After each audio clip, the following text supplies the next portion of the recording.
I'm Mighty Q-Dog, and you're listening to the Cartridge Club.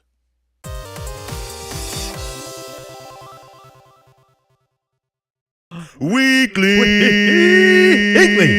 Merry Christmas, folks. This is the very special episode of Cartridge Club Weekly for December the 24th. This is the last one before Christmas. This is coming to you live on Christmas Eve. If you're here with us live in studio, well, this is when it releases, right? This is not live on Christmas Eve, though. No, so this is airing on Christmas Eve. Yeah. But if you're here with us live in studio, we are, my basement, I mean. Yeah. Hi, Tara. We are, Duke's getting stared at. Duke's getting stared at. It's not good. Duke, go to the bathroom. Yeah. Feign bowel problems. Mark, what is the Cartridge Club? It is, it's like an online community for people who just love video games and want a place to talk about them and enjoy them with others. And you got to stop reading the chat. All right, I do. Yep. What is Cartridge Club Weekly?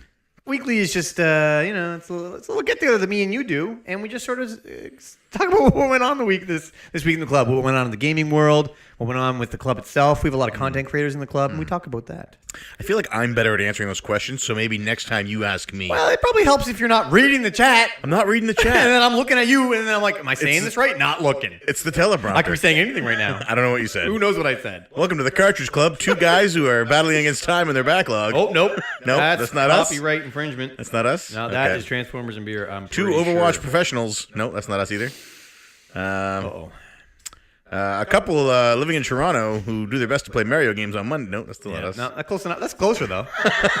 We'll go with that one. All right, so let's jump into the news. We're going to start with news. I have a lot of it today. Do you? Because I have zero zilch. Let me open up my handy-dandy news tracking app. Actually, I have a couple non-gaming stuff. I'm just going to delete it. Go ahead and fire them out there. We can talk about Apple. Nope. You want to start out hard? Sure. Let's start there. Let's start with Apple. Let's wade into the waters here. Yep.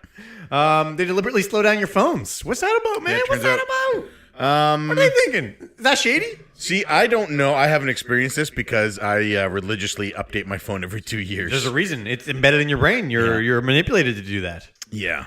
Yeah. That's shady. I don't know what their reasons are. There's some speculation that it's because the battery life has been diminished that they slow your phone down so you still get a full day's charge. That's still scummy. It's cool if they want to give you the option to do that. Yeah, they're doing it because they want you to spend money and buy new phones. No doubt about it. That is so greasy. I can't even give them credit for coming out and saying, hey, we're doing this, because it's such a greasy thing to do. What happened? Did they get caught? Like, why are they saying this now? I don't know. I can't imagine like just them. Somebody must have caught them and said, hey, admit to this, or we're going to go. Yeah, this will be class action next week. VG Collectaholic Scott. Did you see that graph or that thing? I did see that graph. Oh, my God. I was like, holy crap, that's hilarious. Yeah. Anyway. Yeah, I could show you another graph for Google searches that also coincide with the release of larger phone screens. Yeah. All right. A lot of it involved Miss Sasha Grey. So I don't know what that is. Yeah. Is that Miss Kentucky? All right, let's do it. What's next? Give me some more news. What's going on in the gaming world? ARMS version 5.0 comes out tomorrow. Whoa, people still play ARMS? People still play ARMS. I'm blown away. Do you remember playing ARMS? I had a fun time. The Cartridge Club event here. We had Cartridge Con. First and last time. It was a tournament between the two of us. Came down to you and I. It wasn't a tournament between. It was a tournament between everybody. Like 12, it came down to you and I. 16 people. I can't remember. Raiho Magnifico filmed it for us. It was amazing. You can still find that clip somewhere, probably. Yeah, somewhere. I don't know where. Thank you for filming that, Ryan. So it's coming out, and there's a new character in it. He looks sort of like a Mayan.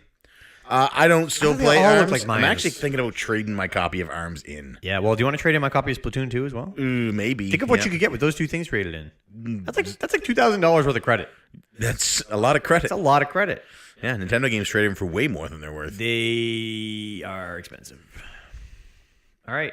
You're reading the chat right now. I'm not reading the chat. This was dead air. We had dead air. All right. This isn't the CC Portable podcast. We do not have dead air on this podcast. Curtis and I have dead air. Let's just keep moving on. Ooh, I guess we'll get to that. Curtis was bad talking me, so I'm going to be doing that a lot this podcast. I don't remember Curtis bad talking you at all. That's okay. I remember nothing but love and respect from Curtis. It doesn't matter. Moving on. Dragon Quest Builders coming to the Switch. We got a release date February 9th. So that's awesome. This is exciting. I thought I was already on it. Dragon Quest Builders is a game that's like tailor-made for the Switch. What makes you say that? It's cute. You can build things. You can play it in portable mode. Pick it up and go. Every Switch game. It's cute and you can play it in portable and I mode. want it. Yeah, all right. Yeah, every game is made for It's a cartoony building adventure game where it's possible that you can get into What game isn't good for the Switch? FIFA. Anyway, that's all right. Secret of Man is probably not. You know what, though? I'm excited, too. I've always been interested in Dragon Quest Builders. I'm willing to bet God of War. Yeah, that might not be great. Anyway, it doesn't matter because it's one continuous shot with no cuts for 8 hours or 20 hours. The Switch probably couldn't handle that. No, those wouldn't be good on Switch. No. Anyway, it doesn't matter. Why are you excited about Dragon Quest Builders? Why do you want it? Because it's a game I wanted to play. Then why don't you have it on PS4? Because I don't use my PS4. I couldn't. Dragon Quest Builders isn't the kind of game I think I could entice Colleen to watch. Oh my gosh, that sounds right up Colleen's alley. No, man, I don't know. It's cute. You build things. Yeah. These are your words. She prefers to destroy things. Oh. Homes, marriages. Yeah. SimCity, she has always unleashed Bowser. That's right. Immediately. Every time. I'm excited for it, though. I think it's going to be a good time. Yeah. All right. I'm excited, too. I don't know why I never played it on 4. But you know what? I think somebody posted that article about how the Switch has given gaming time back to people without time. Yeah. It's like it's tailor-made for people that have a long commute, for family, for parents. Right. Or my gaming time is like the hour before I fall asleep. That's a commute when you're not driving, by the way. If you're driving to work on the 401, please don't be playing your Switch. That's a terrible idea. Miles. I heard a lot of truck drivers have started doing that. Like the one that had the lobster. Did you hear about that lobster? No. All those poor little lobsters all over the highway. No, I just remember STC telling us how there was a bunch of like motorized deaths due to maximum overdrive 18-wheelers taking over the roads. Oh my goodness. All right. Anyway. Oh, this is vile. Yeah, that's amp energy. It actually tastes. You remember gummy bears? Yeah. It kind of tastes like gummy bears. It's liquefied gummy bears. Except it makes your heart faster. I feel like you're going to be bouncing here and there and everywhere. Oh boy. High adventure that's beyond compare. Cuphead, released on iOS. You're kidding. No, I'm not. So if you go to iOS, I don't know if you still can. You were able to go to iOS a few days ago. Cuphead showed up on iOS. Must have been an error. Scam. Not an error. It was a scam. Okay, all right. So it was a cloned website of the actual developer of Cuphead's website. It was like MDHR, I think. Wow. Cloned website that was based out of Hungary. It was $4.99, very reasonably priced for a scam. Yeah. Super Mario Run had the same thing. Yeah, and Like just people being. I don't know what you would have gotten if you had purchased it. But if it is still available on iOS, do not buy it. Do not download it. That is not Cuphead. Yeah. That's like when your grandmother gets a phone call and they tell her that she has to pay her. Yeah, your grandson has been arrested. You have to pay your taxes to the Canadian Revenue Agency in iTunes cards, which was an actual news story here a while back. That's funny. People fell for it because old people are gullible. Yeah. Anyway, but the one on Android is legit. I just bought it. No, It looks like it's working. So I just have to put in my credit card I'll number. review that next week. Oh boy, some of these chat messages. All right, Get out of the chat. What are you doing reading the chat? I seen Barrel of Tits. And Oh, boy. I was just curious, what could that? Hey, possibly be? Nightbot's still with us. Nightbot, still kicking it. Okay, I love it. let's just move on then. What's the next news? Next up, Catherine Full Body announced for PS4 and Vita. So anybody who's played Catherine knows that the game is they base it a lot on wine. So one of the descriptors of wine is that it can be full-bodied. So Catherine Full Body, I'm not kidding. So What are you talking about? The subtitle of Full Body for Catherine is in reference to the wine Okay. that you drink in the game. Coming to PS4 and Vita only. So this is not coming to Xbox One X or S. Okay, so that's the actual discussion. I was wondering why you brought this up. Yeah. So we talked about this a bit on Twitter with some of our friends. I don't remember taking part in that. I talked about it. We basically just shit-talked the Xbox to Musty Wow, poor Musty. for 10 minutes. He's just going to get it from Redbox anyway. So really, and keep it. Yeah, because they have a problem holding their discs They're there. very reliable Those service. stickers come right Very off. reliable. If you work for Redbox and you're listening to this. Let's move on. So, it's coming. So here's the question. Everybody says how easy it is nowadays to port games to the PS4 and the Xbox One. Okay. How architecturally they are very, very similar. This did come out on 360, right? Correct. So it should feasibly be very easy to do them all. I would think. Especially if you're making it for Vita. So if you're going to the trouble to make it for PS4, Why would you not make it? What are some reasons you could think of to not make it? Now, keep in mind, neither one of us works in the industry. Neither one of us has developed or ported a game. Neither one of us has any business sense. Is this coming to the Both drinking Americas? dollar store amp. Is this Japanese only, or is it coming to the Americas? I believe it is coming to the Americas. Let me verify right now. I love saying the Americas, although I really don't know if South America gets anything. You keep talking. I'm going to look. If this is only in Japan, then obviously it's because they have a low install rate for Xbox there. So this wouldn't even be a discussion. So I'm assuming that's the case. And it is backwards compatible, which we know. Musty and Ryan have let us know about that. So they don't need it on that anyway. Right. But is it in fact just in Japan? Did you? I don't know. I can't. It doesn't say. My news app doesn't say. It probably hasn't been announced for America. My unnamed news app does not say. Like Musty raised a good point. Catherine is already backwards compatible for the Xbox One, so there's no reason for Xbox owners to pay extra money to play a game that they could have bought last generation. Unlike those sucky Sony suckers who have to pay for the upgraded graphics and the added characters and the different endings. The only argument I could have against that is has there been any remasters that came out on the One that is backwards compatible for the 360? I don't know. You'd have to check with Musty. Musty, get back to me. Let us know. Are there any Xbox One remasters that are also backwards compatible? Yes. Okay. All right. What you got next? I don't like not having any news that I can keep the thing flowing. This is killing me. It's all you. How am I supposed to read the chat if I'm constantly talking? I don't know, but this is what I would experience most weeks. So now you know. Just keep going. All right, so we got PUBG. PUBG launched officially on consoles. Wow. Fireworks. I'm seeing it. Those are beautiful fireworks. I thought this game was out like a year ago. No. Didn't it just win like Game of the Year? Oh, it had Game of the Year nominations. It was an early beta test game preview trial that came out this year. Early access, I think it's called, isn't it? Yeah. So they were playing through it. They were testing it out. They were trying things out, but it wasn't officially released. It is now officially released. A lot of bugs when it came out on Xbox.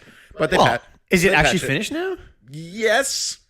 What? As finished as a game. I thought it was still in early access. As finished as a massive multiplayer online tournament shooter battleground game can be finished. Yes. Nailed it. Expect weekly updates. Not from us, but from the developers. No, not from us. I hate that we even talked about it for this long. All right, let's keep going. So Wolfenstein 2 coming to the Nintendo Switch next year. What is it? Wolfenstein 2? Yeah, Wolfenstein 2. Coming to the Switch, yeah. Yeah, it's been described as arguably the best first-person shooter in the last 10 years. By who? Yeah, I made You it just up. made that up? I heard it on a video, but we're going to talk about it later. Okay, so I thought this isn't news. I'm confused. So it's coming to Switch. Yeah, we already knew A that. lot of people are nervous about that. We already knew about this. But Okay.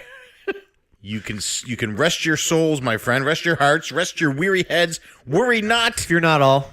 Panic Button is going to be doing the localization over to Switch. What does that mean?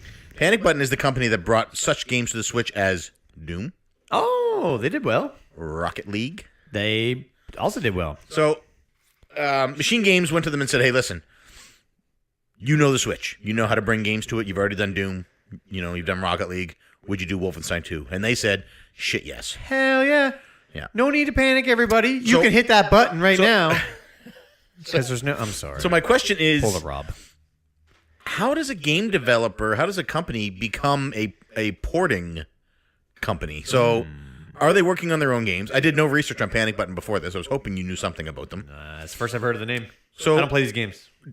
Yet. Is this like... Because I know Inti Creates does some ports to pay the bills. You know what I mean? So, same with Yacht Club.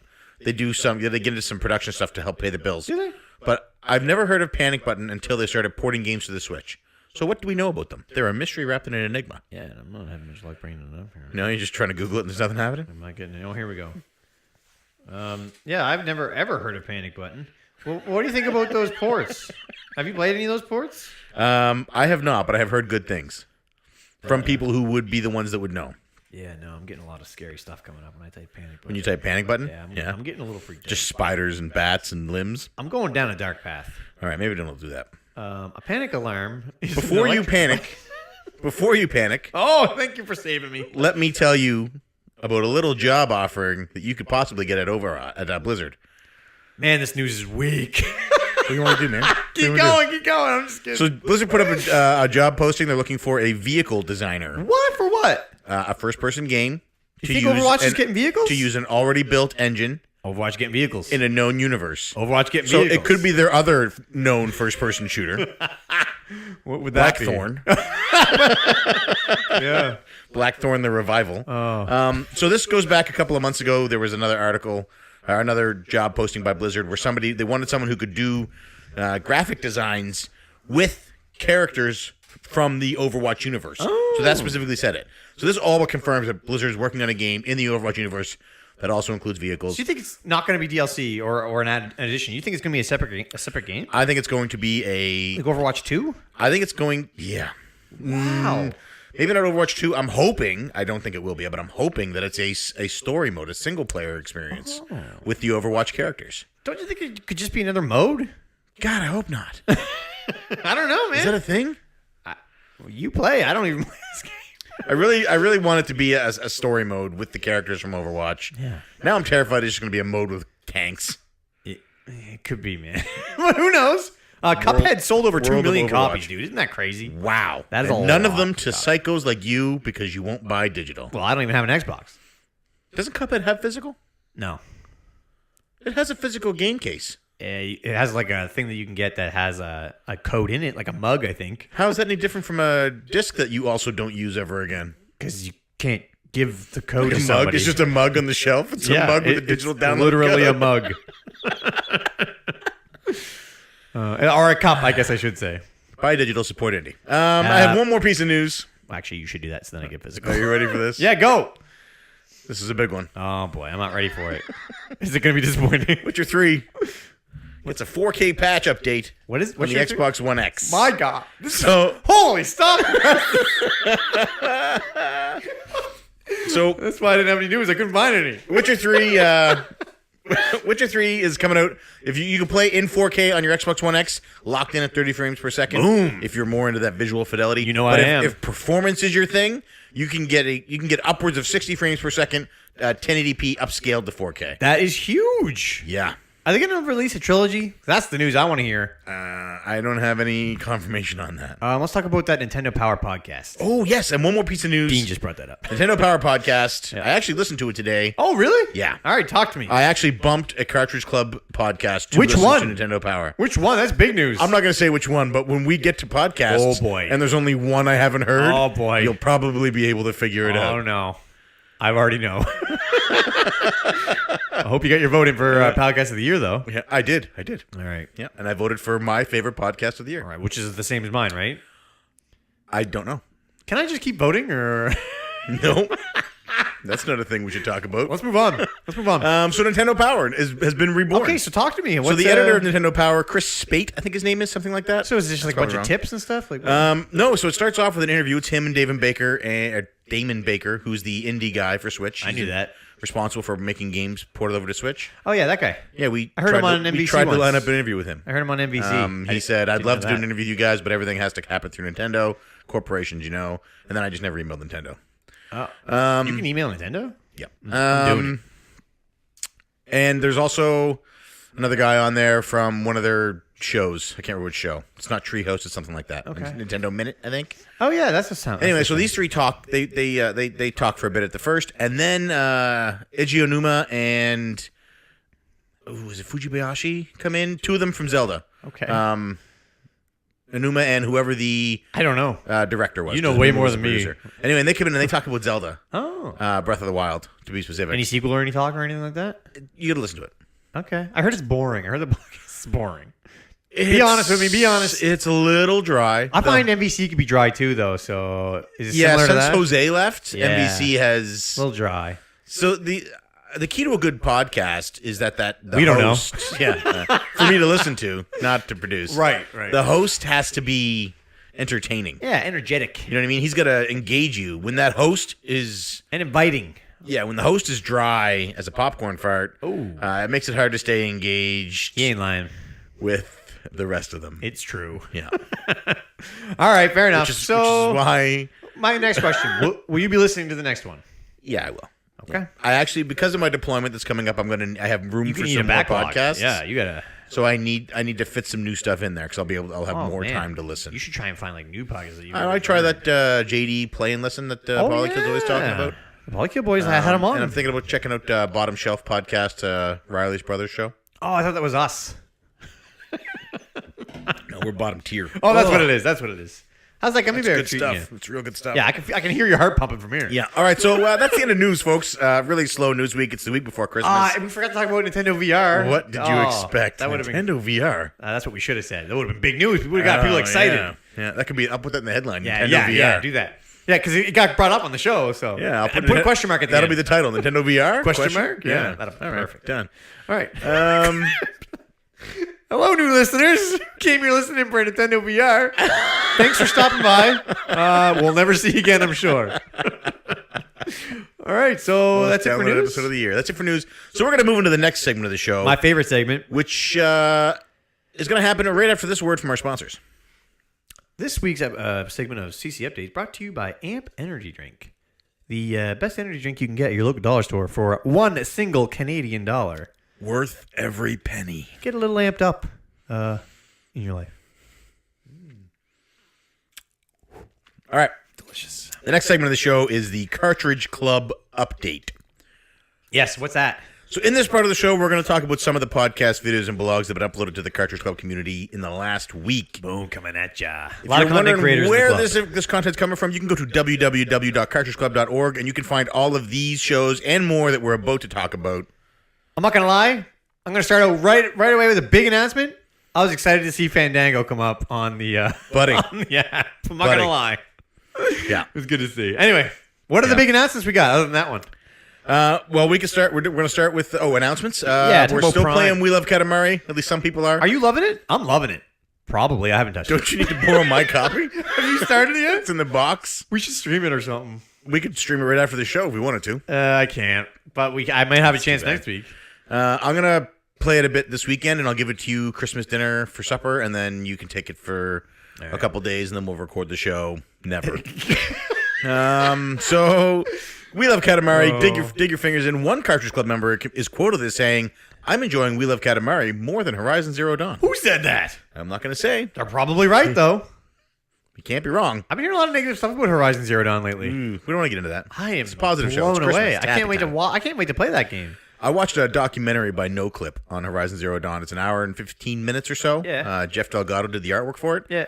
It's a great documentary, and after watching it, I realized I love everything about Horizon Zero Dawn except actually playing the game. Wow. What? That sounds like me with The Last of Us. The lore, the artwork, the wait for that story, to go the through. history, all of it, how it came about, the development of it, all of that, amazing stuff. The idea behind it, the premise of it. It's a situation where I wish I had never put it in, so I could still have all these fond thoughts. Oh man, that's what but she I have said. played it. It's like when you think about what it would be like to have a date with Jennifer Love Hewitt. You think about it, and you I don't want to use the term fantasize, but you imagine it. You go over in your head exactly what you would do, what you would say, where you would take her, and then the actual date happens. And it's terrible. It's a horrible experience. You know what I mean? All she wants to do the whole time is talk about Scott Wolf, and I you have just no idea. Man, you lost me. I forget what we were originally talking about. Anyway, that's how I feel about Horizon Zero Dawn. Oh, Horizon Zero Dawn. I honestly forgot. Yeah, Horizon Zero Dawn is my date with Jennifer Love Hewitt. I'm sorry to hear that. Yeah. I'm gonna have a good time with Jennifer Love Hewitt. We're gonna have a good night. It's gonna be awesome. Hey, NJ Retro. If you're playing Cartridge Club Portable this month, Kirby's Adventure in Dreamland, Kirby's Dreamland Adventure, Time in Dreamland, Kirby's Dreamland on the Game Boy. Yeah, it's only about 30 minutes to beat it. Yeah. You could have beaten it in the time it took me to make that Jennifer Love Hewitt analogy. I had a good time with that. Yeah.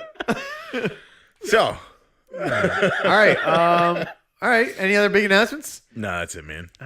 I'm still working on the Sega videos. Oh, right, that's what it because was. Musty threw me under the bus. What happened to that? Don't worry about that. Second breakfast. We'll talk about that. I have not seen this week's Second Breakfast. Yes, Chris, that was a Party of Five reference. Hello. So let's do podcasts. We're going to open with Fandango.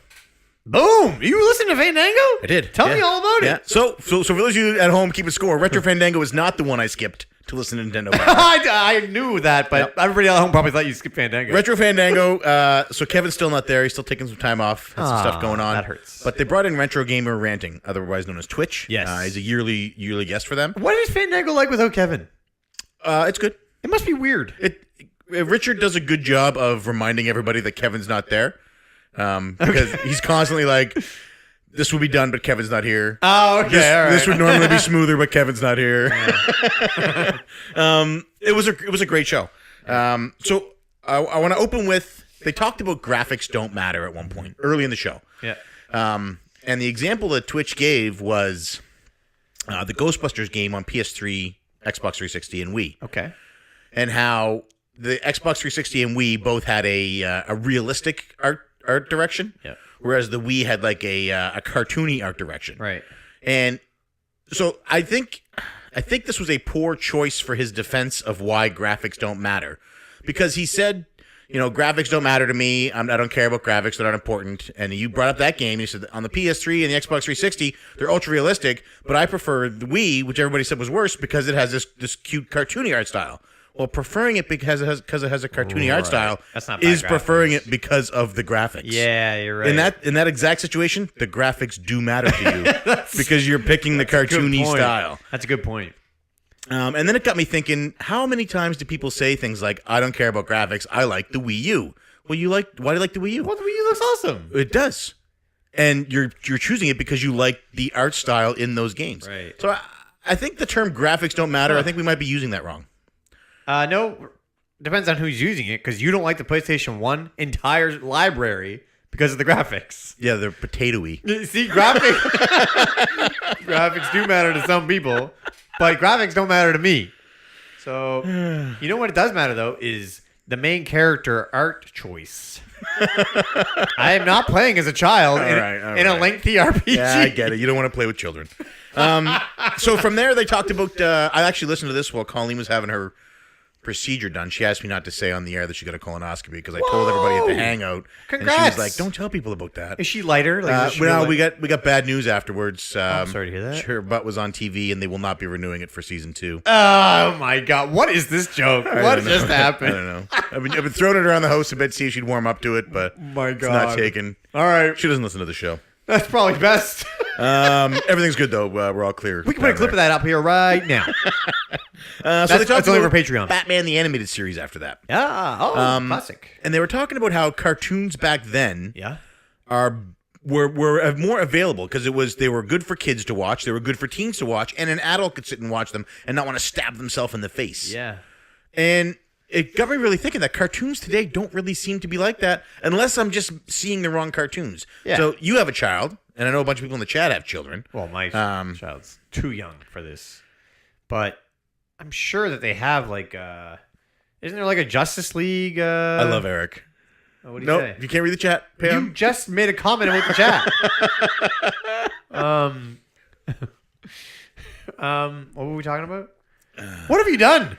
What? I don't even know what we were talking about. Oh, yeah, right. I was asking about cartoons nowadays. No, I'm sure that there's cartoons that are just like that now. What about the Justice League one? Like the Friends Justice, whatever it is. I don't know. I haven't seen them. If there's cartoons out there that are as good for adults. They're probably referring to those weird Cartoon Network ones that are like... They actually mentioned... He tried to mention Gravity Falls. He couldn't remember the first name, Gravity. He got a couple different names out. I remember watching that with Emily when she was a kid, and that was decent. I don't know what that is. But I'm sure that there are... Now I want to know. I have no reference. You're a parent. You should start looking into this stuff. Well, otherwise, you're going to be watching Bear in the Big Blue House forever. By the time she's old enough for stuff like that, it will be completely different. It'll be a whole new... Fairly Odd Parents. There we go. No, Derek. That's the kind of animation that... All right, the chat right now is dumping a ton of them on us. So I guess there's a bunch we just didn't know about. I blame my kids for not Prime not is probably a good one, yeah. So it just turns out our children have terrible taste. They probably get that from their mothers. So then they moved into Christmas.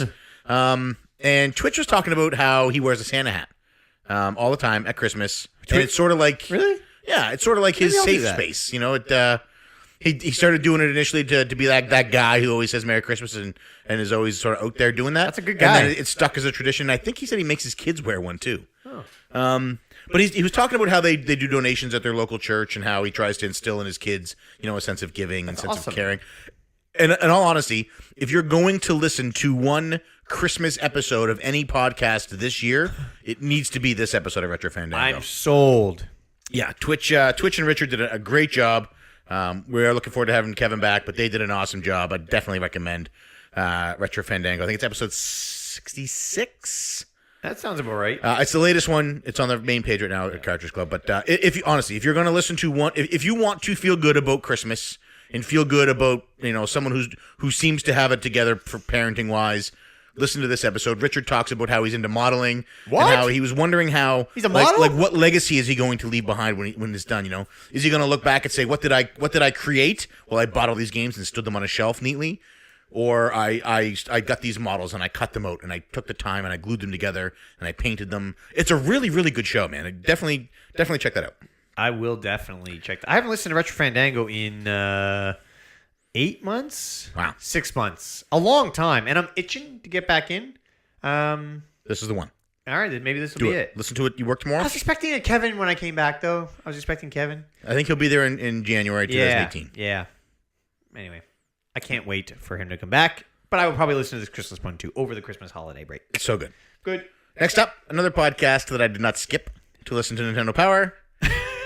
STC podcast. Oh, of course you didn't skip STC. Of course not. Right. So, STC came out. They opened up. They talked about some snowblower woes. Oh, yes, that's right. But it's working fine for him now. Yeah. So he has he shares his driveway with his neighbor, and it got me Yes, thinking this is a about good story. about mom and dad. How we used to sort of share the driveway with the neighbors next to us. Oh, kind of, yeah. The end part of the driveway We had where a you separation. where you pull in is level, and then there was like a foot difference. Yeah. like a slow grade up to a. There foot was a difference at the back. separation, yeah. We used to leave But Dad used to be so anal about that. Like our driveway would be forced shorter, Yeah. because we were not allowed to shovel the snow. We had to develop a wall between us and the neighbors. I never thought about that. Yeah. But it was hard to shovel that level. Well, we could have shoveled it back or across and had one driveway straight across. But Dad was adamant. He was like, there will be division. There will be a line here. Oh, Samurai Jack. I'm drawing it in the snow. Yeah, you know what? I never thought about that. But How easy would it have been to shovel that driveway with a snowblower? oh, it would have been easy. Yeah. I don't have one. I have a 6-car driveway now. And luckily, with the exception of last winter, I've been overseas every winter we've owned the house. Unluckily, I had more time spent in European hotel rooms than I did in my own bed for the first 2 years of owning the house. So, boo earns to that. But so next winter, I'm also going to be gone. Oh, yeah. So who's going to be doing your... Colleen will do it again. Is she getting a snowblower? She wants one. What's his name going to be? Probably Walter. I bet it will be, yeah. So they opened up with the snowblower woes, and I thought it was kind of a bummer. There's nothing. Bill came home and his driveway wasn't done, and his neighbor had been home suspectedly all day. Yeah. That's what I want to talk about. So did that guy just sit at home and go, you know what, Bill's going to get that? No. Bill has to shovel it Maybe because he was sick. Maybe he's homesick. But he could in look out his bed. window and go, you know what, Bill's going to come home and he's going to have to shovel it to get in. He's not. He's out. I'm just going to leave it. I'm just going to. It's on him. Yeah. Maybe you're right. I don't know. It would suck to have to share a driveway. Yeah. I feel bad for Bill. Yeah. I don't even like sharing. I don't like sharing anything. I'm not a sharer. I'm not either. If like Dad's wall division, if I could build a higher one, Clearly defined around me. lines. This is mine. This is yours. You do you. I do me. Yeah. So although good. I end up mowing my neighbor's lawn, half of it, because like half of it anyway, and then like his front and my other neighbor's front. Wow. Every time I mow, so You spend a lot of time in your neighbor's fronts. yeah, well, it's better than their backs. I guess, yeah. I actually rake the leaves from our lawn. I have a leaf raker, and I rake them. A leaf raker. I rake them off of my property, and I just stack them up along the edge of my property, and I know the wind will blow them into my neighbor's yard because he has a nice mulcher. Oh, So I just let him take care of it. Yeah. Thanks, Bruce. So the boys were in top form in this episode of STC. Joe was engaged. Oh, I lost my STC notes, Oh, that's good. and I lost my Polykill notes, So but I've heard both. STC, when Bill's always engaged, Bill's always on. Bill is the heart and soul of that show. They're both. But You when can't have one without the other. Joe is engaged, when Bill doesn't have to drag every piece of discussion out of Joe, Yeah. when Joe is actively in there and like, I want to talk about this and I'm prepared for this, I'm going to do this. Yeah. That show is so good. Give me an example. Firing on all pistons. Extra Life. They were talking about the Cartridge Club Extra Life. and how Joe was saying, they didn't get invited. They were. And how if they had been there, that next year he wants to do. Oh, yeah. They'll take off clothing for donations. No, he So said some funny things, and I wrote it down. Colleen looks at me and goes, "Can we do that tomorrow?" Wasn't there something? Oh my god! Wasn't there something about nipples? I can't taping Bill's nipples or something. Oh Yeah. man, I can't. I wrote all these notes. I lost them. I can't believe it. But it was a great episode of SDC. The boys were in fine form. Yeah, Definitely check. I love that when they out. get rowdy. There's more stuff. I can't believe I didn't. Anyway, Rich, you should take notes. I took notes. okay, well, Look give at all me these some notes. more. I'll get some notes. So next up, I want to talk about Polykill. Coming at ya. Another podcast I did not skip to listen to Nintendo Power. I did not listen to Nintendo Power, but I certainly listened to Polykill. So this, if This you was have the RPG one, right? if you have not yet listened to an episode of the Polykill podcast, and you like RPGs, modern RPGs at all, this needs to be the show that you get in with. Well, I mean, it's their only modern This RPG is- episode. Well, but like if you're like, I like Polykill, and you like other, like I'm trying to find a common ground. I see what you're saying. If you're new to them, this is the one to jump in with. There was one. I like the pet peeve one actually. I think I would. That was good too. Yeah. Yeah. But expect video games after so, that. so Trav started off talking. At one point, he was talking about Chrono Trigger Yeah. and Dragon Age Origins, and he was saying how Chrono Trigger, he wasn't. I don't want to say he didn't dislike it, but he wasn't feeling it so much because he kept getting lost. Well, did you say Chrono Trigger? Yeah. It's probably because there's no character development. And Probably, he couldn't figure out why he didn't like the game. Because they're the exact same at the start and the end. Except for Frog. Yeah. He starts as a little tadpole, and then No, that's not. That is literally the life of a frog, yes. But yeah, that's right. Inquisition, that's right. what did I say? Origins. Did I? I don't know. Oh, it's definitely Dragon Age Inquisition. So that was another game that he had he had issues with. Yeah. And I did too, big time. Yeah. I have tried to play Dragon Age Inquisitions twice. And both times I get to the open, so the opening sequence is exciting, and I get a little amped up. You're the seeker, and you're going to do this, and your hand glows, and you're going to go fist the holes. And then You lost I me. get into the hinterlands, and it's Oh, right. I heard you it's talk this about this. massive open area, and there's a million side quests, and there's a fucking ton of things to collect. That sounds awesome. And it's ridiculous. What a dream for a And Western I'm there RPG. for 40 hours, and I still haven't advanced the story one move. Oh, my goodness. You know what I mean? There's still a giant gaping maw above the world that's going to suck everything into it. Yeah. And I have done nothing to do it, but I got that horse situation sorted out. Yeah, and you know what? I found about 62 shrines. I don't care about that big swirling thing all over the castle. What do I care? I'm doing 62 shrines. Yeah. It's the same thing. It's not. It is the same thing. Not. Do not compare Dragon Age Inquisition to fucking Breath of the Wild. I will end you. The show will be me and these two cans of amp. Dude, that would be a good show. Yeah, anyway, Polykill. So then they talked about modern RPGs, which was a great time. Yes. Because modern RPGs are very different from older RPGs. Yeah, they are. They talked about Dark Souls, which I like. Yep. There was a lot of things on the list I did not care for. No? Like what? Pretty much all the other modern RPGs. I'm even with the Mass Effect series. The more I've been thinking about Mass Effect, I don't know if I like. Oh, and they talk about KOTOR, which I'm also interested in, but I think it's just like Mass Effect 2 as well. And what's the combat like in KOTOR though? Just like Mass Effect. Is it really? Oh, I don't know. Somebody in the chat will know. Yeah. Anyway, what other RPGs did they mention that you liked? I know Jake mentioned that he wanted to try Kingdoms of Amalur Reckoning, Yes, you can't invert done by Studio 38. your x-axis. That game, the team that was brought together for that game, Ted Levine, Wasn't it like Epic Studios Todd or something, McFarlane, or Epic Games, and or R.A. Giant Salvatore. Games, or So McFarlane did all the art, Salvatore did the story and all the quests. Yeah. And Ted Levine was the overall director. and that's exactly why they didn't make any And money. these people are massive in the fantasy industry. That's why they're broke. That's why they couldn't do it. These are kings of each of their crafts. Yeah. And Kurt Schilling said, "Throw me a fastball right down the center of the plate. We're going to hit a home run." Yeah. And they did. The game is fantastic. They made no money. The state of Rhode Island Yeah. foreclosed on them. Yeah. So there will never be a sequel, most likely. Yeah, I've never heard of anything like that happening. If I was staying home beyond the end of this season of the Cartridge Club, Yeah. that would be a game of the month. Really? I could never play it. But you know what? Maybe this would be a good time to do it then. It would force you to play it. Yeah. Like that stupid But game. did they ever patch in that X? I don't think so. What stupid game? Nothing. You were going to say something.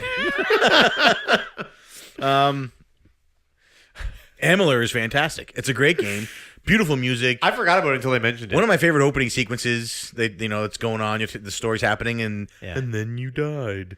So good. And then the other game he said he wanted to try was Odin Sphere, and that's going to be a game of the month in February. Yes. Odin Sphere is a game of the month for the Cartridge Club in February. Yes. That's Vanillaware. Vanillaware, arguably my favorite game art designers. Yeah. They are all artists who just said, "Hey, let's make art that moves," and They then make they make pretty games. I've yet to play a game from them that I actually enjoy, though. Oh wow! You didn't like Muramasa the Demon Blade? No.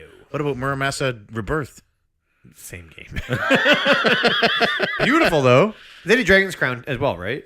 They did. Yeah. Another beautiful game. But they talk about that actually on They do podcast. Princess Crown. They do Dragon's Crown. Beautiful games. I they just don't do like the gameplay. Grand Knight History, I think it's called. That sounds made up. Sounds like I'm making it up. It's Japanese only. You wouldn't know her.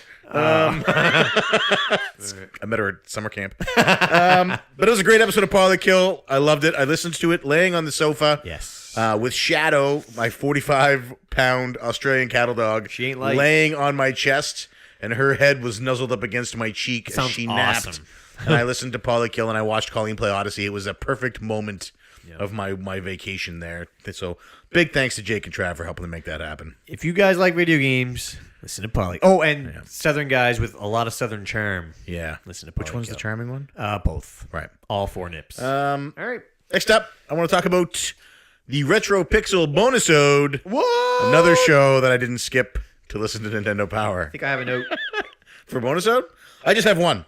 I only have one, too. So he talked about the Extra Life stream. This is a bonus episode mid-month that happen whenever he feels like it. Yes. A bonus-ode just pops up whenever. Yes. He at the end of the episode, he put a bunch of clips from the Extra Life live stream. That's my note. And I had fun reliving the moments in audio form. Yeah. So, James, thank you so much for doing that. Yeah. It's a great, fun episode. If you're a fan of the Retro Pixel podcast, If you want to run down, he talks about chewing that worm up, man. If you want to run down, that's disgusting. What happened on the Extra Life 50-hour stream we did? Listen to RetroPixel's bonus-ode, and he gives a really good sum up of it. Yeah. All right. What else do we have here? Oh, Next up, I have. Okay, you go. no, you go because you're about to say it. Frantic Thoughts. Yeah. I have lots. The of first Josh episode notes. of the 12 Days of Christmas, 12 Frantic Days of Christmas. Yeah. It was with his wife. Now, I don't want to get it wrong. Is her name Sienna? I think it's Sierra. Okay, I knew it was one of those two, That's and pretty close. I knew I was going to fuck it up. For a guest, that was really good. So I'm going to do that again. I'm not going to edit this, but Josh, just call her over to listen to this part. So it was Frantic Thoughts, the first episode in the 12 Frantic Days of Christmas. Right. It was Josh and his lovely girlfriend, Sierra. Sienna. You fucking dick. Yeah, no. And they were talking about their favorite media from 2017. Yeah, which is a question that's going to come up possibly later. But Yeah. really cool to hear something about other than video games. You get to hear it more from somebody, right? Get to learn more about them. They did a Q&A for the podcast. Yep. Oh, my gosh. There was a question that was asked that I meant to ask you. Can't remember, but it doesn't matter. Listen to Josh's Q&A. I have lots of Josh. He's doing the 12 frantic days of Christmas. So there's either a new video or a podcast coming out every day for 12 days. Dude, so day 2, do you want me to just go through him really quick? Sure, yeah. Go ahead and do Josh right now. Yeah, I have at least 5 days of notes here. He did this Minecraft play, just like a Let's Play. He's testing out all these new series ideas. And he says he's going to see what ones stick. And in the new year, he's going to make it actual series. You showing off your little Samson? No, go ahead. Just because Dean made a comment earlier. So Nobody likes a braggart. I just want to help him. Did you tell everybody how you got that? No. Big story. Anyway, oh yeah, so we did a Minecraft video. It was like 40 minutes long. I watched the whole thing. Wow. When was the last time I watched a 40-minute So video? he did a 45-minute demo on how to play a game that you might be Not interested in. even a demo. No. Oh, I see. And you watched the whole thing. Well, he's really classy about it, right? Oh, yeah? That's what it takes for me to Oh, watch. okay. Okay. No, you but better hope Jay's not. He lives close enough he he can made drive comments. over. He was Jay, already- Jay, I know. Jay lives close enough he could drive over here and punch you in the mouth. I love you, And Jay. he knows where I live. Uh-oh. He's probably outside. But no, I watched this whole thing. It was just very relaxing. I like Josh. I like the sound of Josh's voice. It's very soothing. And for a game like Minecraft, it just goes together well. Man, that game has changed a lot since I've played it too, by the way. But anyway, day 3, he cooked this amazing appetizer, which I'm going to try making. I don't make things. Was it jalapeno wrapped popper bacon. Yeah, it was popper. like jalapeno poppers, but with wrapped in bacon, essentially. Amazing. Oh, also at the end of the podcast, he played this song, this version of Hallelujah by Yeah, dude. I wanted to ask who did that. It's Pentatronic. I looked it up. I had to find it because I was so into it. It was so good. It's like a cappella. Like, Yeah. That was amazing. Yeah. Josh, send me a message of who sang that I just told you song. it's Pentatronics. Yeah, you just told me. All right. I'm going to just Google Hallelujah Penetronics. That will work. That's exactly what it is. That's how I found it. Anyway, awesome. But I listened to the rest of their songs. Not as good. Dean says you're wrong. I'm kidding. Just keep going. Okay. He's confirming you're right. Yeah, thank you. I was listening. Yeah, that was their best song. Like, I tried listening to their stuff. It's all right. But that Hallelujah song, holy crap, it's good. I don't know what their music's like outside of Christmas stuff. It might be amazing. Anyway, then he played this for day 4. He played this Batman game called Batman: The Dark Tomorrow. It's a terrible game. Yeah. He's going to be trying to do like these series of like bad games, and he's going to see if it's worth it, type of thing.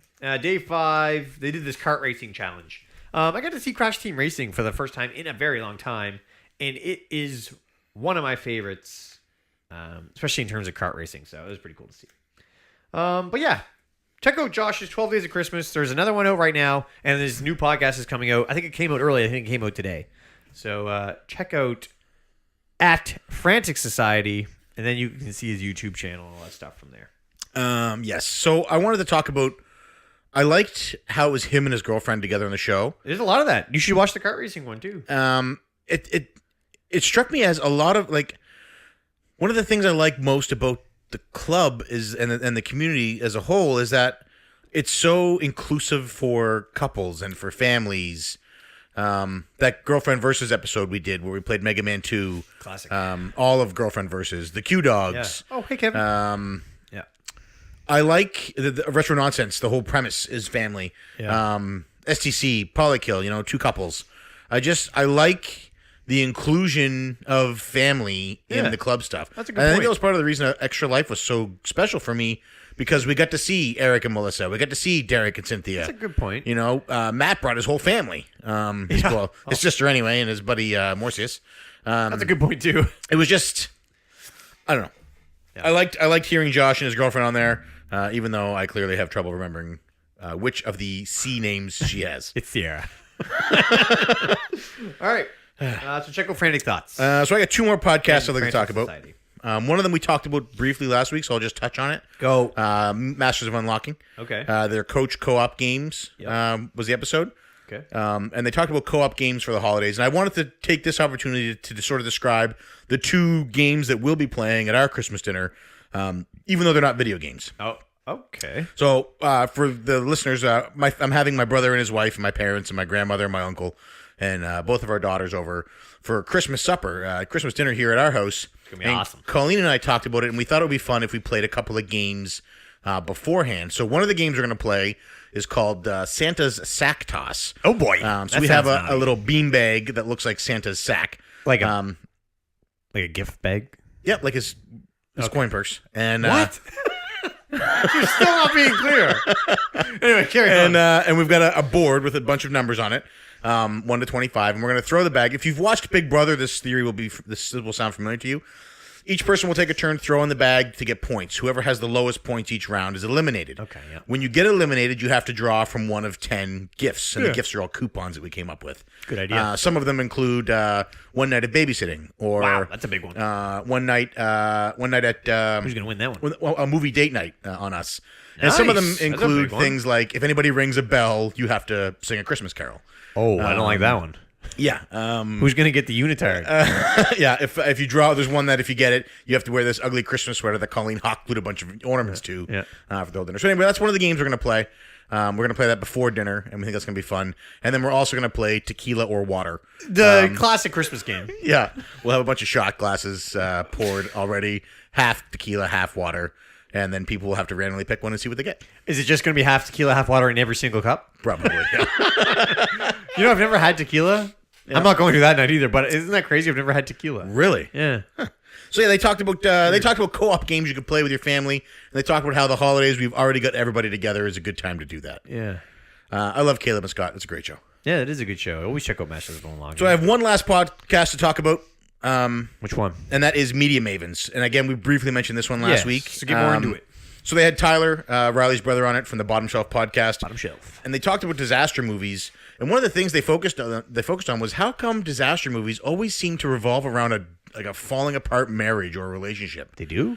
Like 2012 with John Cusack. That's one I can think of.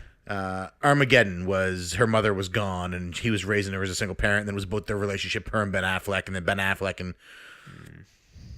they brought up a bunch of that one's thin. Anyway, they brought up a bunch of That 2012 one is spot on. Independence Day.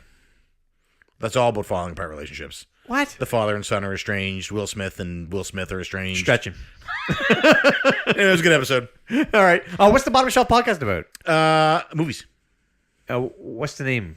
Bottom Shelf podcast. I know, but what's the name mean? I don't get it.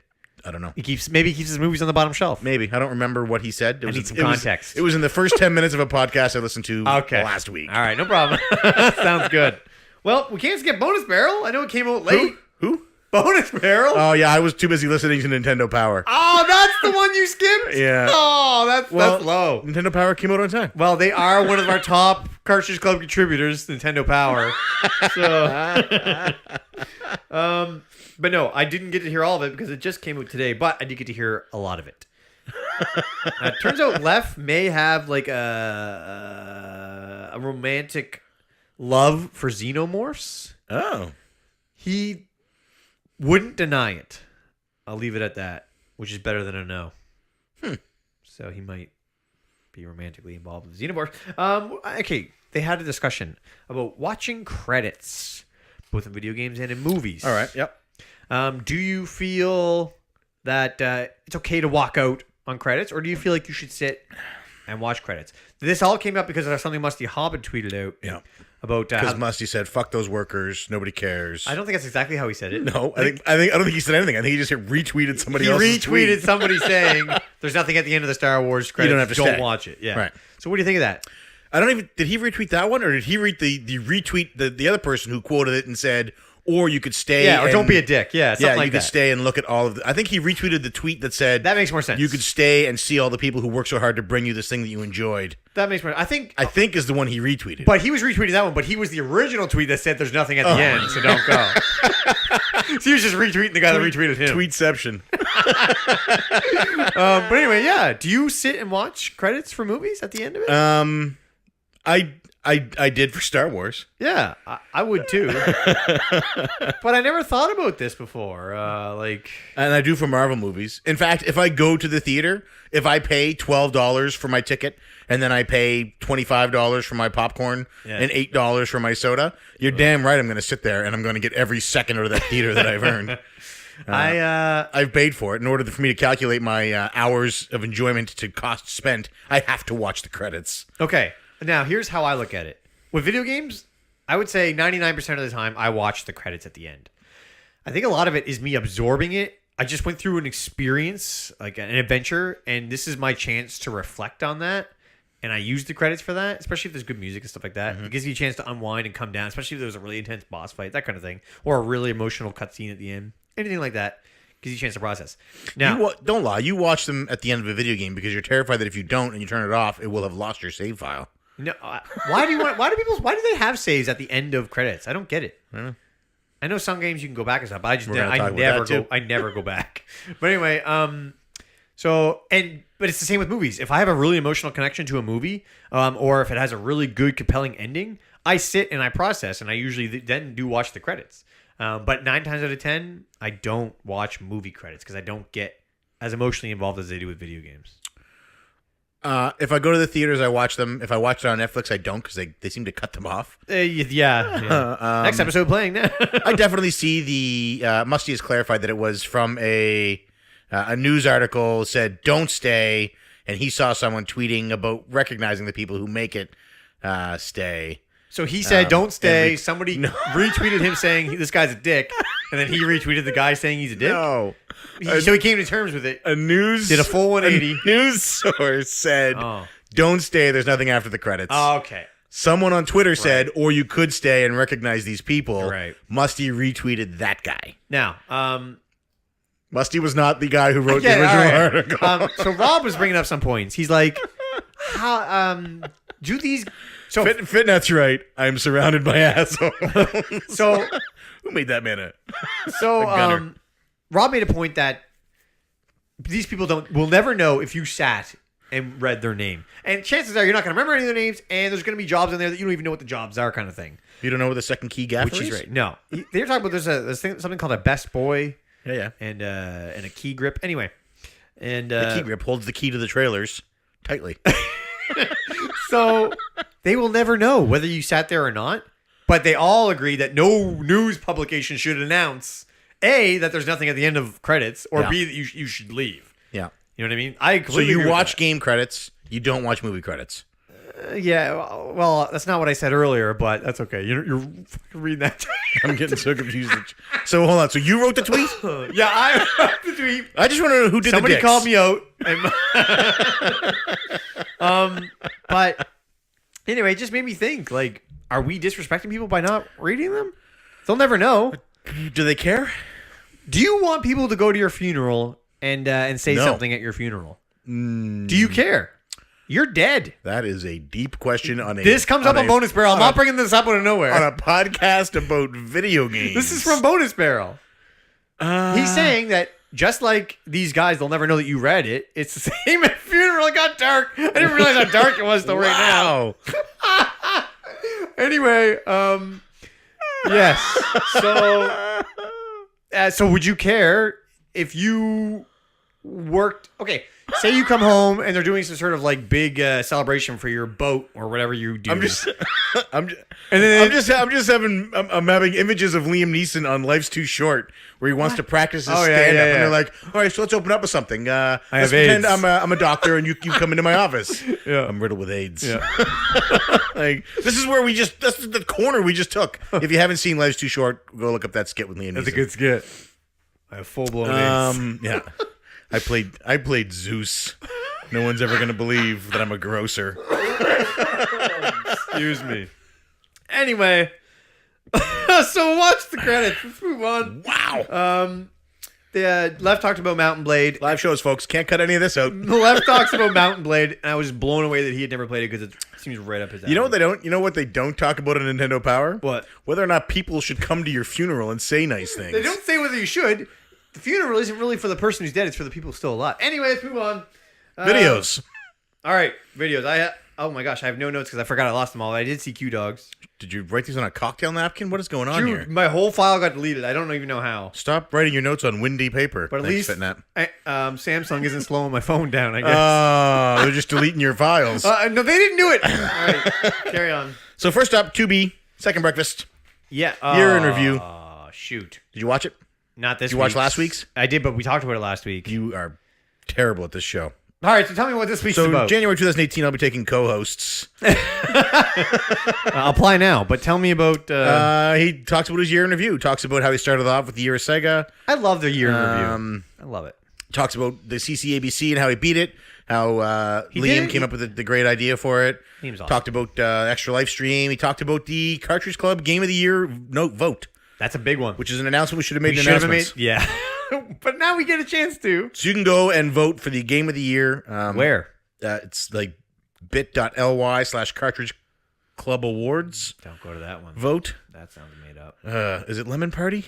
What site are we using? Wow. Do not go. spin. Do not go to Lemon Party. Don't type that into your search bar. I'm so sorry. Oh my God. So that are link you is going to doing? be in the description, and hopefully somebody will fire it here in the chat for those who are live in Yeah. studio. We are crashing. Great episode, man. We have taken a turn. It's probably this amp. It's messing with my It's brain. not drinking enough, amp. Then we get in the Q Dog house. They talked about Christmas movies. They exchanged their Christmas gifts early amongst the family because they get so many gifts for the girls. Yes, this is what I wanted to talk about. I wanted to talk about it because it's unique, and what you and Megan also do is unique, and it just sort of highlights how there's so many different things at Christmas that people do, and I wanted to see because a tradition for us was as kids, Mom and Dad would let us open one present Christmas Eve, And it couldn't be from them. and then we had to go to bed immediately after opening it. Yeah, no matter what it was. Yeah. We were not allowed to play with it. But we never got anything from mom and dad, so it wasn't like our big gifts. I know that one year I got mittens from our grandmother. I remember we got hockey sticks. And I was 18, and the mittens were for like a 6-year-old. Yeah, I remember the hockey sticks were very similar.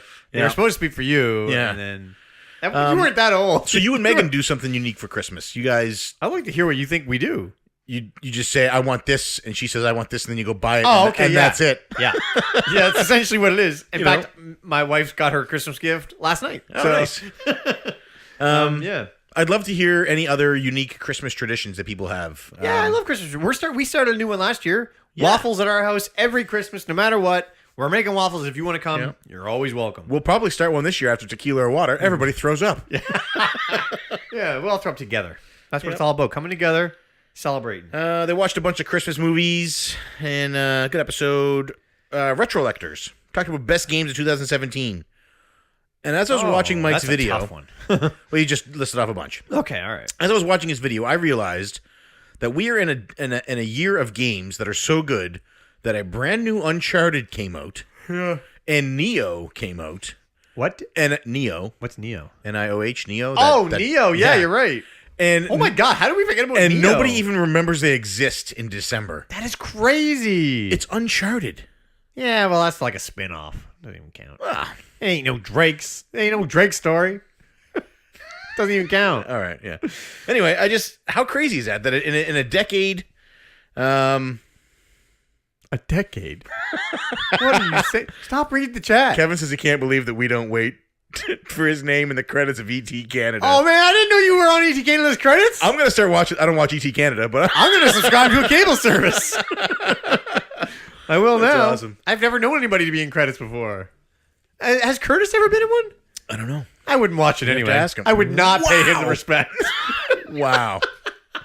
He knows he did it. That's good enough. So how crazy is that? It's a year. That's how many games are this year. Yeah. Persona 5, Breath of the Wild, Horizon Zero Dawn, Hellblade, Sonic Mania, My goodness. Forza 7. Forza came out this year? Yeah. Oh my goodness. Crazy year. Cuphead. Did you say Cuphead? Cuphead, Uncharted. Odyssey. Yeah. Breath of the Wild. That's a game. Nier. Yeah. My goodness. Yeah. I'm gonna throw up. Yeah. Imagine being the I'm guys so who had behind. to narrow it down to 5 for Game Award. Dude, I've beaten like one game from this year. Well, you're a shitty gamer. I'm just a good dad. Terrible gamer, good dad. I guess I had to trade one. Yeah. Man. He chose poorly. Dude, I seen this video on this it's like a handheld, but you can emulate like Dreamcast and everything on it. Yeah. And N64, dude, it looks awesome. So NJ Retro was just saying in the chat how when his child is old enough to start playing games, that he might start them on some older stuff. What's your game plan for when your baby is old enough to play games? Are you going to just jump right in? And sub question: are you also going to do the same thing for television and movies? You're going to force them to watch like the Andy Van Dyke, Dick Van Dyke show? No. Andy Griffith. That's it. I don't have an attachment to old movies and TV the way I do with video games. I would love to get her. You know what? This is hard for me to talk about because the way I had my collection before was designed to be what I played originally growing up, so that I could get her to play that way growing up. Game for game, it would have been the exact same order I played them. Really? Now I can't because it's all gone. So I get a little emotional thinking about that sometimes. Well, we can just get them back. Yeah, I will eventually. What was the first game you played? Well, first game I played would be hard to narrow down. Final Fantasy 4 is the first game you. Final Fantasy 2 is the first game you beat on your own. First RPG I beat on my own. Yeah. Okay, what's the first game you beat on your own? Mario World, Super Mario World. So we're going to start her on that. It's on the Yeah. It's on the SNES Mini. You have that. Yeah, you're right. There you go. And she can use save states, so she can beat it the way it was intended. No, she will not be using save states. That's the thing. I want her reflexes to The be like thing, mine. I don't want her to have any fun. I want her to be twitched up. I want her to be ready to go. suffer. I want her to gonna cry. Put an amp in her bottle. We do not. No. Cartridge Club does not condone the use of AMP as children's. At least not until we get an official sponsor. Retro Nonsense did a getting ready for Christmas video. Yes. Fun video. Diego mentioned on Twitter this week. How crazy is black it that belt, Duke's? dude. Yeah, Luke got a black belt. Congratulations, Luke. Huge. How crazy is that Duke's kids, when we first started watching them, were like kids. I And know. Now Bobby runs his own business. Like, They're little people, and they can be in their own streets of rage. They're both black belts. yeah. That's crazy. Yeah. Man, that would terrify me as a father if my kids could kick my ass. Oh boy. I wonder if Duke's a black belt. self-made. I bet you Tara is. Both self-made. You think? Yeah. Tara might actually be a black. She's pretty athletic. Yeah, she looks like she could probably does a kick lot my of ass, running. She yeah. does like marathon running. Yeah, she could definitely beat up Duke then. I don't know, man. Duke's he's wiry. Maybe Duke is like. Think about Craig Stevens' dad. Remember Craig? What was his, that? His No, I dad. don't know His Craig dad did not Stevens' look strong dad. at all, and he was like. I don't know him. No, he had nobody a here grip knows like him. a robot from what's that robot movie with Hugh Jackman? Robot. Real Steel. That's it. My God. What's that drunken Jackie Chan one? That could be Duke. Jackie drunken Jackie. Drunken Jackie Chan does karate or something. That's it. What are we talking about? Rumble. Let's keep going. Rumble in Nebraska. Next up, Not it. Bill did an unboxing on the STC show What? of White Stripes Oh yes, the record one. albums. Yeah. Talk to me about it. They looked really cool. These records. Yeah. He joined some weird vinyl club in the States. Yeah. I think it's actually called Vinyl Club. That could be. And they sent him like these custom cases for these new records, and they looked awesome. Really? Yeah, he couldn't play any of the music because he didn't want any copyright hits. Did he put this up because he didn't want Joe to have any material for? No, actually, the next video I want to talk about is Transformers and Beer, where Joe did an unboxing on his own of a White Stripes vinyl set. And it's weird because he was wearing the same paisley shirt that Bill was wearing in the video and did all of the exact Hold on, same. hold on. What happened with this Google Hangout thing? Did you call Joe out or something? So Bill had mentioned on STC that there was a Transformers and Beer game showing and an unboxing that was very similar to one they had done on STC. Right. So I went. You and looked. told me he took the same footage. Well, that's though. what Bill said in the show. Okay, all right. I didn't do any research on my own at that point. Okay, all right. It may have been fake news. Yeah. So I went and looked, and it is all the same games probably done at the exact same time. But in the STC video, where it's here's the game toss, here's the game toss, here's a nut shot, here's a game toss, here's me scratching myself. The Transformers and Beer one is like here's the game flip. Yeah. Let me talk about this. Hold on, I think I Here's said what a style of brandy. game this is. It's like shoot and then laid down gently so you could read the label perfectly. Love it. All through the whole thing. Like when he does his unboxing, he's like, here's some cards, they're garbage. But when he does the Transformers and Beer unboxing, it's like these cards were designed and printed It's by. exactly like Bill says. Oh, it was so funny. crazy. It's But so it was funny. two different videos. Okay, all right. I would still flag it for copyright content. No, you can't. Well, I did. That is so funny. So Bill did this White Stripes vinyl unboxing. Anytime Bill's talking about music, I love it. He just has such a great passion for it. He does have a passion for music and vinyl. Yeah. He probably got this club with selling those guitars. Yeah, that's right. Yeah. I mean, I have no doubt that he's probably got a vinyl set or an outfit or something. Like covered in vinyl. Like George wanted to wear suede. Yeah. Yeah. Like Bill. Or was it velvet? Velvet? I think it was velvet. Yeah. If I could, I would It's drape myself velvet. in velvet if Yeah, it was for socially acceptable. Yeah. All right, carry The on. last video I watched was Cannot Be Tamed, 50 to 46 for top 100 games. And it was, I think you would have liked it a lot. It was Star standouts? Tropics and Overwatch both made the cut there. I do like Star Tropics. Yeah. She says it's one of her guilty pleasure retro games. I know nothing guilty about that. That's a great choice. And that's all I got for videos. What about blogs? No blogs this week. All right. So we are about to do the answers portion of the show. Dean put up his new Shenmue 2 review. It's absolutely incredible. His writing skills are literally unrivaled, and I love reading everything he does. When did that? I checked. I never miss an entry, and neither should you. Go check it out. I checked 2 hours ago. There was no Shenmue 2. It's up there review. now, and it's awesome. It's probably my favorite one that he's ever done. I'm not kidding. I checked 2 hours ago. It's hard for me to choose a favorite because they're all awesome. Dean put up his. All right, let's go. That's next. That's fantastic. Is that it for update? That's it. So we're gonna go into questions. Are we sure there's no more announcements? I don't know. Was there any votes or anything going on? We already talked about that. Yeah, I don't know. You can still go donate to Extra Life and stuff. All right, let's keep going. Yeah. right. So we're gonna go to answers. I'm gonna grab the first one from Twitter. If you're here live in Twitch chat and you want to ask us a question, now would be the time. So fire it up there. Oh, we're doing live questions? We're gonna do live questions. Holy jeez. While we wait for that to come out, I'm just going to take a second to read Dean's blog again.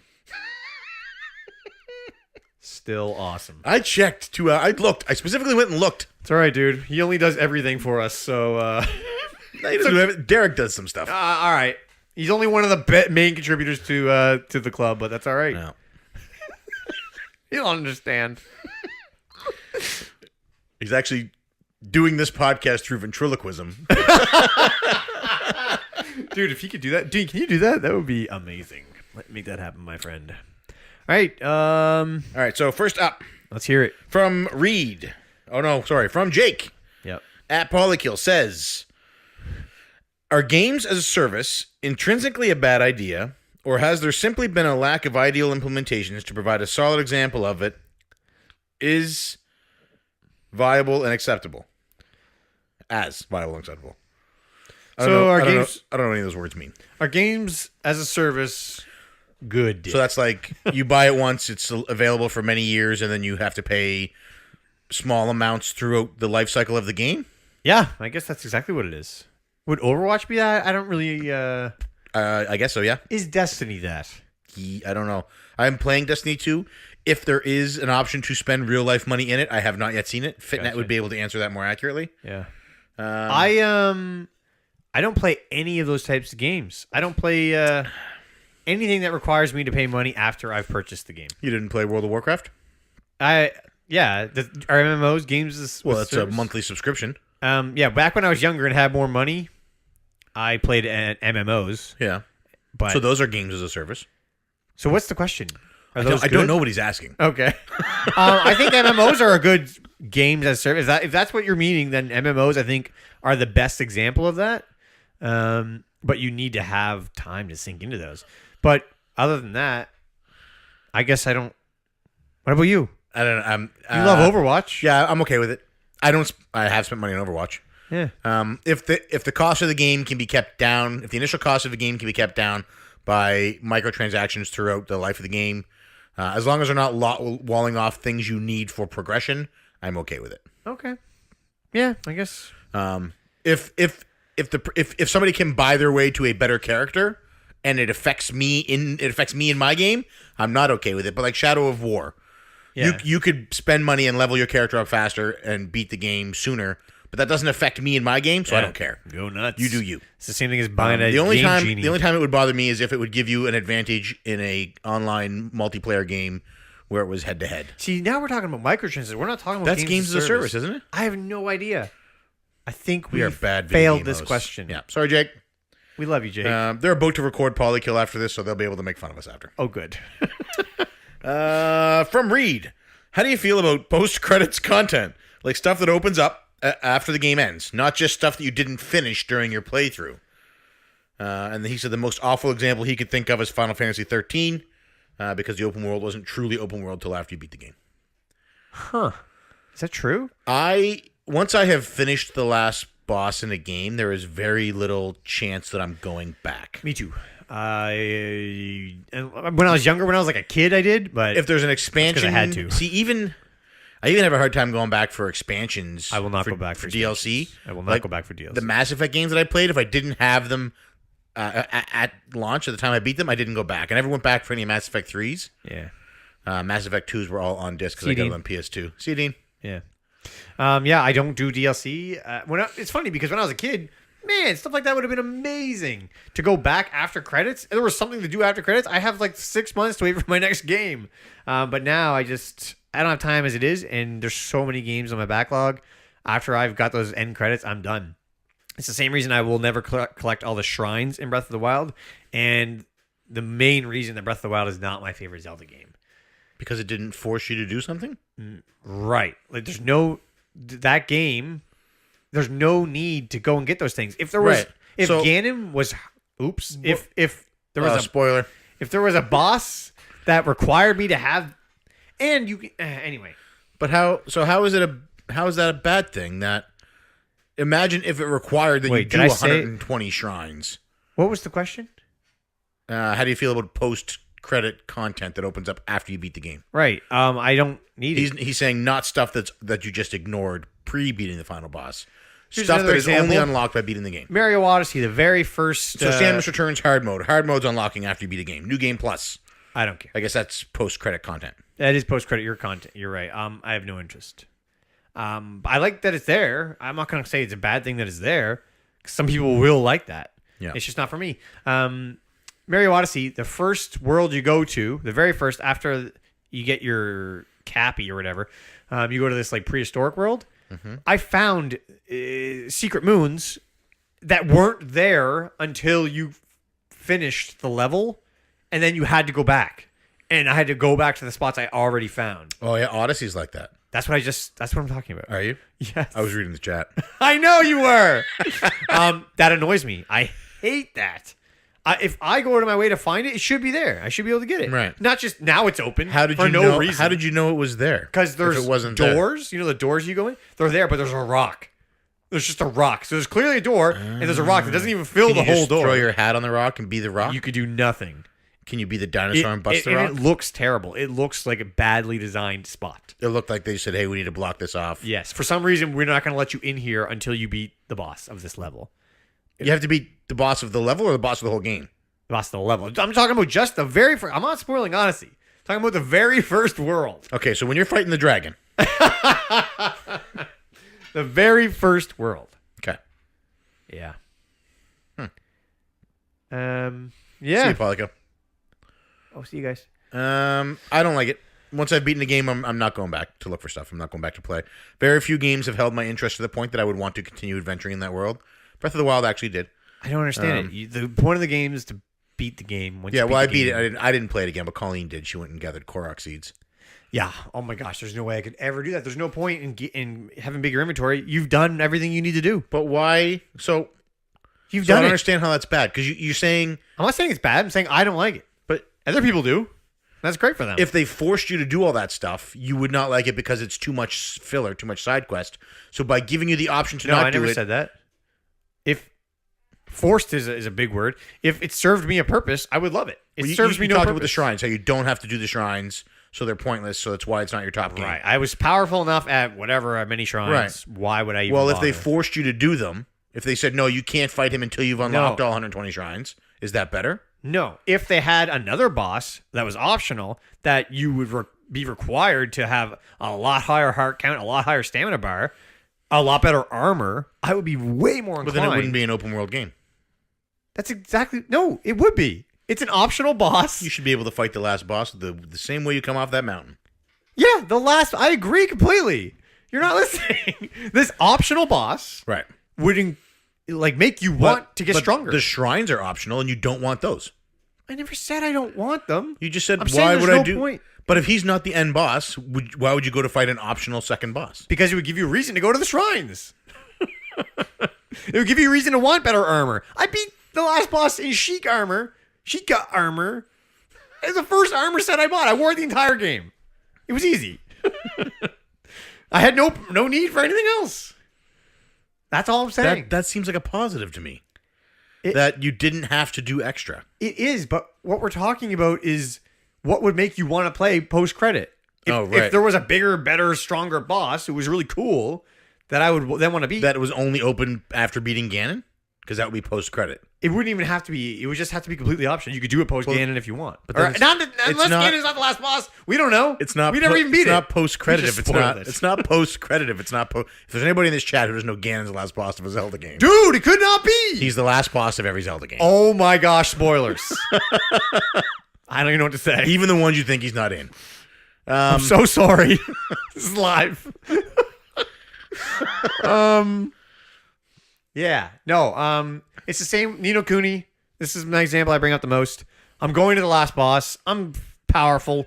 I don't need there's a chest down this hallway. The last boss is in front of me. Musty raises a good point. You just cut me off by reading chat. I don't believe this. Stop reading it. Musty raises a good point. All right, Musty, let's hear it. Nier Automata, or Nier, is the perfect example of post-credit content. No, it is not. You beat the game. No, you do not beat You the have game. to beat the game. You do not beat the game Oh, don't- listen. until you have every ending. Do you see credits? Credits don't mean anything. What do you mean In credits? Nier don't- Automata, if you beat Nier the first time through, you've seen nothing. You've beaten it. No, you have not. You have. No, you got halfway through If the you game. have to cheapen your game by making me replay parts, Oh! if you have to extend the gameplay hours by No. forcing me to replay entire segments, No. that's what they do. What they did is give... So did you beat all four endings? Did you beat all four endings in the original Nier? yes. So you No, like post-credit content. There's one where you have to make a decision, and then, anyway. So you like post-credit content. No, I do not like Did you see credits after ending A? Yes. Did you continue to play post that? It's not post. Did you continue to play post those credits?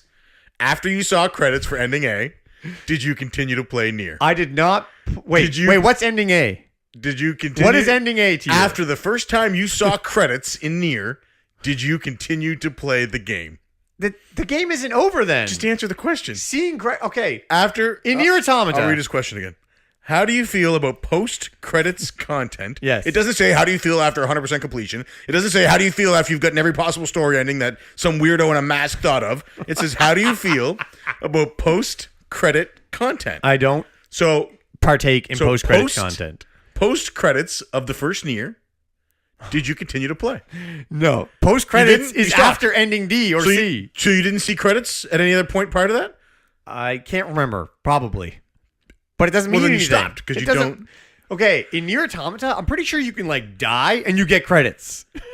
Okay. They don't mean anything. You didn't beat the game. You died. Did you get regular speed credits? Wait. Because, hold on. Because when you die... Hold on. Read the question again. Let me just hear it. Sure. Yeah. How do you feel about post-credit contents?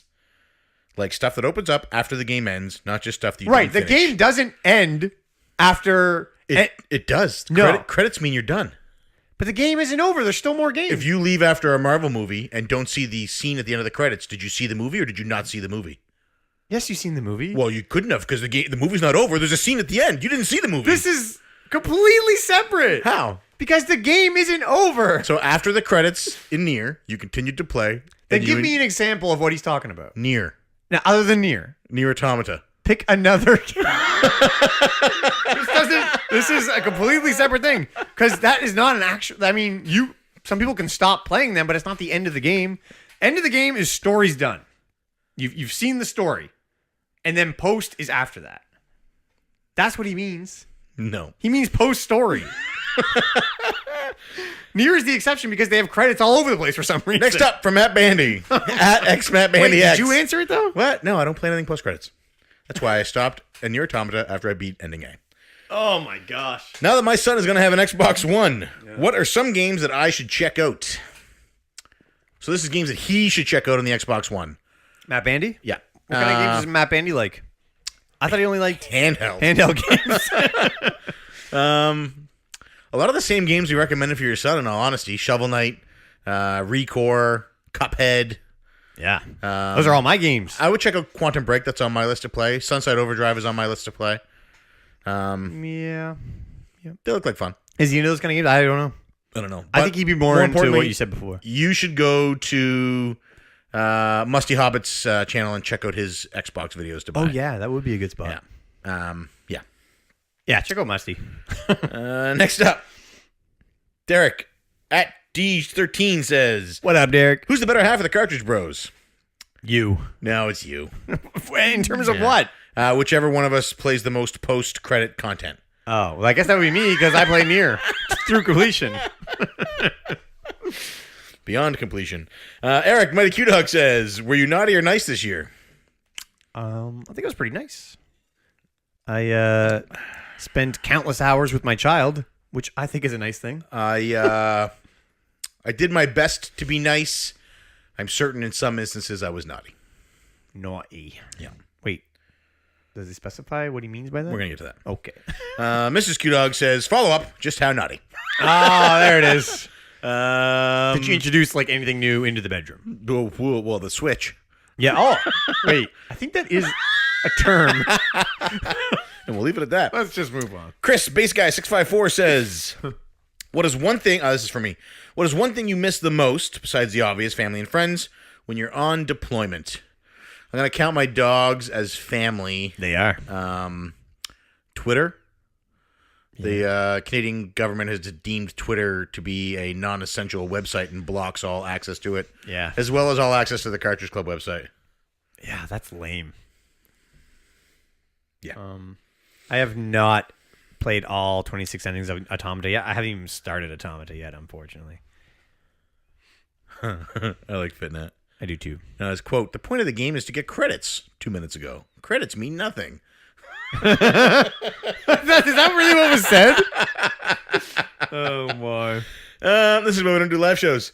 Josh, Frantic Society says... I didn't say the point of the game is to get credits, did I? I may have said the point of the game is to finish the last boss, right? Yeah, with the VDQ in July. That's a good question now. Next question from Josh. I just answered a question that I got from Facebook Messenger Live. Wow. Josh says, I know we all love to talk video games, but what were some movies or TV shows that you loved in 2017? Oh, I should have thought about this. Yeah. Punisher. I like I'm going to Punisher. say American Vandal. Oh, yeah. I haven't love finished American Vandal. Punisher. American Vandal, Punisher was amazing. Big Mouth, I did not see that. both on Netflix. Both.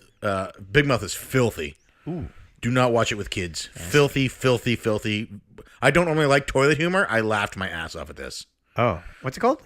Big Mouth. It's about children going through puberty. They're in like junior high. Oh, my. And it's hilarious. Have you seen this Lacey Peterson show? No. So this guy murdered his wife, or possibly murdered his wife. And this show is like, it's like, what was that big Netflix show from last year where the guy killed somebody and then they thought he was innocent or something? Making a Murderer. Yep. It's like that, except it's, it's just somebody else doing this other one. It's really good. I would check it out if you're into Making a Murderer. What else came out this year? Any good movies or anything? Get Out was a good movie I saw. I heard that was good. I haven't seen Thor Ragnarok yet. I saw Last Jedi. Don't say anything about Lost Jedi. Oh, yeah. I guess if I liked or disliked it as a spoiler. Yes, it is. So I saw Last Jedi. You know what else is a spoiler? When people... Anyway, I'm just going to move on. I'm just quickly checking the chat here for questions. Musty definitely had one there. No, Musty's asking questions of Ryan. What? No, he said right there. Have you ever gone back to a game genre that you hated that you find you are now more on board with? Oh, okay. Yeah, so Musty asks... yeah, what I just said. That's a good question. I have first-person shooters, I'm going to say. Yeah? So surprisingly enough, pre-2017, I was anti-first-person shooter. Anti? Yeah. I didn't like them, didn't want to play them. Yeah. So sometime around November of 2016, I bought an Xbox One S. Mm-hmm. This was my first real exposure to the Xbox controller. I had a 360, but I'd only gotten that a couple of months prior. Yeah. And I started playing a little game called Overwatch. And fitness. Overwatch warmed me up to first-person shooters. Now, I eased in playing Reinhardt. You can spend a lot of time in third person with him. Yeah. And then from there, I tried Wolfenstein based on the trailer for E3, and really enjoyed that. Really? Yeah. That's true. You are a big Wolfenstein guy now. So now I'm playing Destiny 2, a game that I said I would can't never believe you're play, playing Destiny 2. and loving it. Now, I don't know if I'm enjoying it because of the interaction I'm having with my friends, but I have grown more accustomed to first person. It no longer gets me disoriented. I no longer feel like I don't know what I'm doing, and I'm enjoying some of the stories I'm finding there. I might actually get the Halo Master Chief Collection and try and play through some of those games. Yeah, I would totally Single player only. I'm not into the multiplayer. totally play through Halo. But it really, I don't know if it was the Xbox controller or if it was Overwatch or if it's a combination of those. It was the games you were choosing. It's obviously, yeah. Like, you don't want to play Call of Duty. That's cool. I get it. I'm the same way. I've discovered ever since we played BioShock, I realized it's not the genre. It's the type of game. It's because I love Portal. That's first person. Yep. I actually enjoyed Half-Life 2. And that's first person. And Half-Life 2 also. So there you go. And it's just the type of game you're playing. Yeah. So I'll probably mirror that too. It wasn't until the club that I started playing this type of games. So. Yeah. So I officially have to stop saying I don't like first-person shooters, and now I guess I can just say I don't like bad games that require you to play them post-credits. Wait, what? No, that's not... No, it's really. I'm really enjoying it. Like, and it really surprised me that I. Oh yeah, Metroid Prime. I bought Destiny 2 and I was like, I was playing it, and I think it was yesterday. I mentioned to Musty, I was like, I'm having a lot of fun with this. And he was like, it's a first-person shooter you're playing. And I threw my controller down. I was like, what? But I was playing Horizon, and I found myself looking past Aloy at the surroundings and thinking I could just play this in first person. I don't know that it would be that much of a difference to me. Yeah, it was weird. I don't like third-person shooters either, so let's just move on. You're having a hard time. And the last question we have from... You quickly check the chat there. Game Time with Kyle. This is actually a question for everybody in the Cartridge Club. Okay. In the Cartridge Smash Bros. Play on Super Smash Bros. What would some final smashes from fellow clubbers be like? What stages would be included? Oh, my goodness. So I think Joe's massive castle would be a stage, his home. Nice call.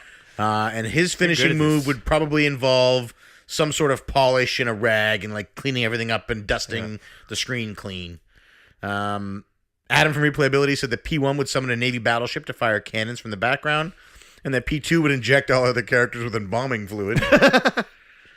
Yeah. Yeah, that's actually true. We'd have a television studio as a stage, I think. There's a lot of club members that work for television studios. Yeah. Bill, Kevin, Joe. Curtis, I guess you can count as well, movie studios. Yeah, that's true. There would be an umbrella-themed stage for Musty. We were in like a biochemist lab, and there's all kinds of monsters. His special would be to summon Nemesis. Oh. Yeah. I don't get it. He works for Umbrella. Oh, okay, I get it. Wow. That's a good special, too. Can you think of any? No, I'm not good at these things. I'm not creative. I suck. All right. But there was something I wanted to mention here. Oh, Fitnet brought up Rex and Xenoblade and compared him to Big Mouth. Can you please explain that to me? Rex is 12 years old, and the show Big Mouth is centered around 12 to 14-year-olds. Oh, okay. I don't mind children in anything except for the main protagonist of long RPGs. And that's it. All right. Is that it? Is that the end of the podcast? That's the end of the show. Holy crap. That was a weird show. That was, yeah. A lot of turns there, a lot of twists and turns. It's a roller coaster we went to ride. some strange places. Yep. If you're listening to this on iTunes, Stitcher, or Google Play, first of all, if you're here in Twitch chat, thanks for hanging out with us for an hour and a Thanks half. for being here, guys. Really appreciate it. A lot of people here. Gonna probably do some Xbox Online play after this if I can get Colleen off of Odyssey. We'll You see playing what that happens. Destiny 2 again? Maybe, or maybe some Overwatch if we get enough people involved. Boom. I First know person Musty's shooters. still got Destiny rented for a couple days, so or for He the actually night. got it? He rented it. Yeah, but I know he's been trying Well, he to. rented it. But did he actually get it this time? Well, he got it every time. He just been peeling the label Oh, off I see what and you're saying. calling Redbox and telling them, Hey, it's empty again. oh, this one's also stolen. Weird. Sir, we're looking at your eBay accounts. So if you're listening to this on iTunes, Stitcher, or Google Play, please head over to www.cartridgeclub.org where you can check out this and other great podcast videos and blogs from our community. Hold on. Fitnat said I'm specific about how characters look in general. I do not care about how any characters look in any game, except for your main protagonist should not be a child in an RPG. Right. I mean, when you're playing with other adults and stuff. Right. I just find it contrasting. Right. Oh, for anybody wondering, Once again, this is just me. this little Samson is a repro from AliExpress, I think, that NES Pain gave us 1 year as a gift for Cartridge Con. It's not a real little Samson. I think you just forgot it here. Yeah. No, No. it was a gift. I know. Because he gave you that Mega Man one. I remember. I still play that Mega Man one. Sorry. CartridgeClub.org. Other great podcast videos and blogs such as this. If you're already a member of the Cartridge Club, you can head to www.patreon.com/Cartridge Club, where you can donate as much or as little as you like, and every cent donated goes to the club. I am Player One. I am Player 2. CC Unite.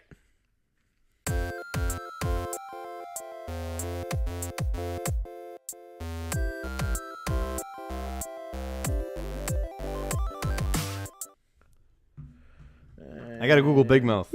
It's really funny. I like Colleen and I put it on, and we were like, let's check out an episode.